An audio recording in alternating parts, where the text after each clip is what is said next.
Shalom, selamat pagi Bapak Ibu, Saudara-saudara dan keluargaku dimanapun kau berada pagi hari ini. Firman Tuhan kembali saya perdengarkan di dalam runtutan teks doa Bapa kami yang Yesus ajarkan kepada murid-muridnya. Firman Tuhan saya ambil dalam Matius pasal yang ke-6 ayat 13, bagian yang B atau bagian yang di tengah. Demikian firman Allah, dan janganlah membawa kami ke dalam pencobaan, tetapi lepaskanlah kami daripada yang jahat. Hari ini firman Tuhan saya beri judul, lepaskanlah kami daripada yang jahat. Bapak Ibu, kalau kita bicara mengenai yang jahat, maka yang jahat itu selalu dikerjakan oleh iblis. Iblis disebut juga si jahat. Kalau kita lihat dalam 1 Yohanes pasal 5 ayat 18, iblis jahat dan bertindak secara licik, sehingga kadangkala iblis membungkus yang jahat dengan hal-hal yang enak, dengan hal-hal yang menyenangkan, sehingga pada akhirnya banyak orang-orang Kristen, orang-orang yang percaya kepada Yesus, mereka tertipu dalam tipu muslihat iblis. Tetapi perintah Allah jelas dalam doa yang diajarkan Yesus Kristus, lepaskanlah kami daripada yang jahat. Saudara-saudara, sebagai anak-anak Tuhan, kita tidak boleh terikat, kita tidak boleh dikuasai dengan sesuatu yang jahat. Kita tidak boleh dihantui, bahkan mungkin diintimidasi oleh si jahat. Kita harus lepas daripada yang jahat. Nah, pertanyaannya adalah, apa sih yang disebut dengan yang jahat itu? Apakah selalu kalau kita bicara yang jahat itu adalah pribadi iblisnya? Ternyata tidak, saudara. Memang benar iblis adalah si jahat, tetapi ada produk-produk lain yang iblis kerjakan. Ada hal-hal lain yang iblis kerjakan di dalam diri kita, sehingga itu menjadi sesuatu yang jahat. Nah, saya menulis ada beberapa poin, saudara, apa yang disebut yang jahat itu. Yang pertama, yang disebut yang jahat adalah segala sesuatu yang membuat kita menderita.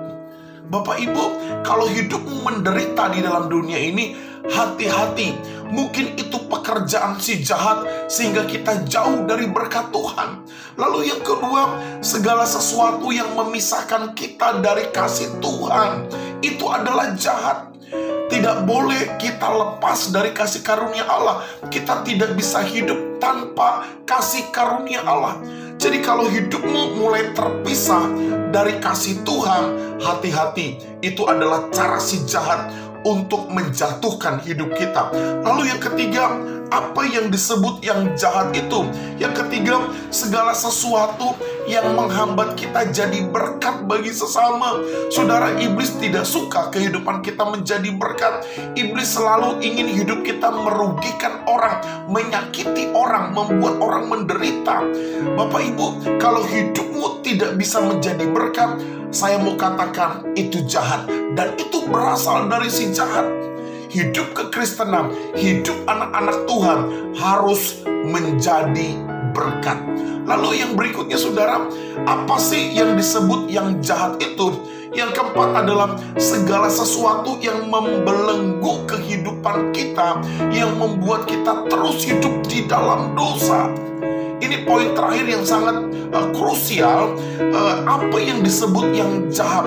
Yang jahat adalah segala sesuatu yang membelenggu kehidupan kita, sehingga hidup kita terus berbuat dosa. Kita tidak bisa lepas daripada dosa. Bahkan ada istilah favorit sin atau dosa kesukaan. Kita gemar melakukan itu, kita terus-menerus melakukan itu. Saya mau katakan itu kejahatan, dan itu diperbuat si jahat di dalam kehidupan kita. Bapak Ibu, keluargaku yang diberkati Tuhan Yesus Kristus, lepaskanlah kami daripada yang jahat. Ini adalah doa yang diajarkan Tuhan Yesus, dan ini mempunyai makna yang luar biasa, supaya kita hidup tidak diintimidasi dengan yang jahat dan oleh si jahat. Bapak Ibu, keluargaku, mari pikirkan baik-baik. Jangan biarkan hidup kita menderita. Jangan biarkan hidup kita jauh dari kasih Tuhan. Jangan biarkan hidup kita jadi batu sandungan. Jangan biarkan hidup kita dibelenggu dan terus dosa, karena itu produk dari si jahat. Pagi ini saudara, mari kita minta kekuatan yang daripada Allah. Mari kita mohon pertolongan yang datangnya daripada Tuhan, supaya kita lepas daripada yang jahat. Kasih karunia Allah, kebenaran firman Allah, kuasa nama Yesus yang ajaib, biarlah termaterai di dalam hidup kita. Jangan tinggalin Tuhan, hiduplah di dalam kebenaran, lawan si jahat, dan terus bersuka cita, bersyukur akan firman Allah, dan jadilah pelaku-pelaku firman. Selamat pagi keluargaku, tetap semangat menjalani hari ini. Tuhan Yesus memberkati kita semua. Shalom.